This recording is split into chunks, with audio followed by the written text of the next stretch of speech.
Alors, dernier cas de figure classique, usuel, donc pareil, on doit revenir en arrière. On a encore une fois, revenir en arrière, c'est-à-dire j'ai une fonction dans la transformée de la place vaut cette chose-ci, et je veux savoir quelle fonction me donne cette transformée de la place. Comment je vais faire? Pareil, comme j'ai une fraction rationnelle, degré strictement négatif, l'idée c'est de décomposer un élément simple. Pour ça, je vous rappelle la méthode, quand mon dénominateur n'est pas sans factoriser, il faut que je le factorise. Pour ça, comme c'est un polynôme de degré 2, je vais calculer delta. Ici, delta, si vous le calculez, il va donner b carré, ça va donner 4, moins 4ac, moins 40, moins 36, il est négatif.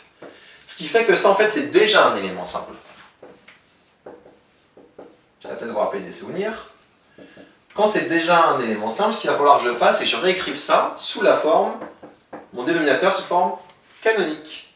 Donc comment je fais pour mettre cette forme canonique? Je vous rappelle, je prends ici mon p carré plus 2p, et je me pose la question, qu'est-ce qui est élevé au carré? Il va me donner pour deux premiers termes p carré plus 2p. Si vous réfléchissez, ça va me donner p plus 1 au carré. Pourquoi? Parce que quand je développe, ça fait p au carré, plus 2 fois p, et après, il faut compenser. Donc p au carré plus 2 fois p, je l'ai, et après ça fait plus 1. Moi, je veux pas plus 1, je veux plus 10. Pour aller de 1 à 10, il me manque 9. Donc ici, plus 9. Maintenant, comment je vais m'en sortir pour revenir en arrière? En fait, quand vous avez en bas du quelque chose au carré plus 9, 9, comment je peux le réécrire? Allez, je vais réécrire un terme de plus. P plus 5 sur P plus 1 au carré plus 3 au carré. Donc en fait, cette chose-là, ça ressemble à quoi? Si vous regardez bien, en oubliant que vous avez plus 5, vous avez plus 1 dans un premier temps, c'est du P sur P carré plus 3 au carré. On va dire ça grosso modo. Ça ressemble à du cos. Ou bien c'est du 5 sur P carré plus 3 au carré. Ça ressemble à du sin dans l'autre cas. Donc en fait, ça ressemble à du cos et à du sin. Il faudra se ramener à ça, à du cos et à du sin. La forme canonique, on l'a vu quand vous avez des calculs d'intégrale, c'est le cas le plus compliqué, mais rassurez-vous, ça va être beaucoup plus simple que ce qu'on faisait pour le calcul intégral quand on a la forme canonique. L'idée, ça va être la suivante.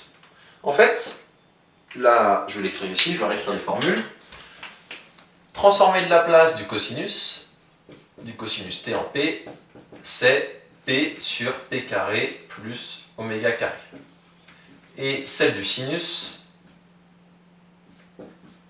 c'est oméga sur p carré plus oméga carré. Autrement dit, pour m'en sortir, qu'est-ce qu'il me faut? Il faut que si en bas j'ai p carré, il faut qu'en haut j'ai p.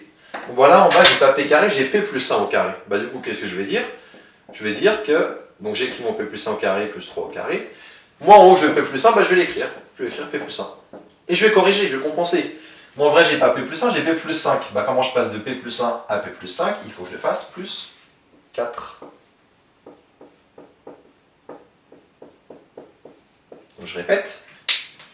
Je fais apparaître mon p plus 1 de force, parce que je vais avoir la même chose dans mon carré en bas et dans mon numérateur en haut. Une fois que j'ai mon p plus 1 de force, je compense par ce qu'il faut. Pour aller de p plus 1 à p plus 5, il faut faire plus 4. Donc là, je suis bon. Là, j'ai du p plus 1 sur p plus 1 au carré plus 3 au carré. Ça, c'est un cosinus. Avec un petit détail, mais ça, c'est un cosinus.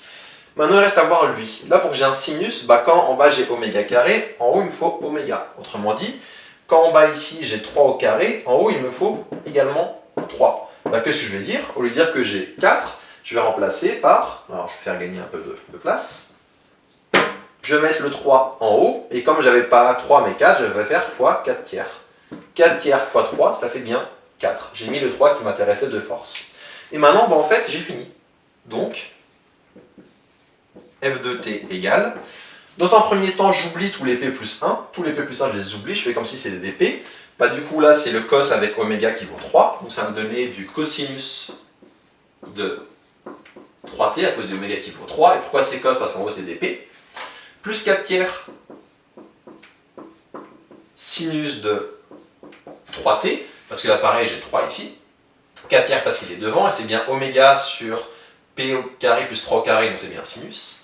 Et ce qui me manque en fait, c'est qu'est-ce qui transforme les p en b plus 1? J'espère que vous l'avez, si vous avez vu l'exemple d'avant. Ce qui transforme les p en p plus 1, c'est un exponentiel de moins t. Je vous rappelle, quand j'ai un plus p plus 1, ça fait un exponentiel de moins t. Et après, u de t pour conclure. Donc voilà pour cet exemple.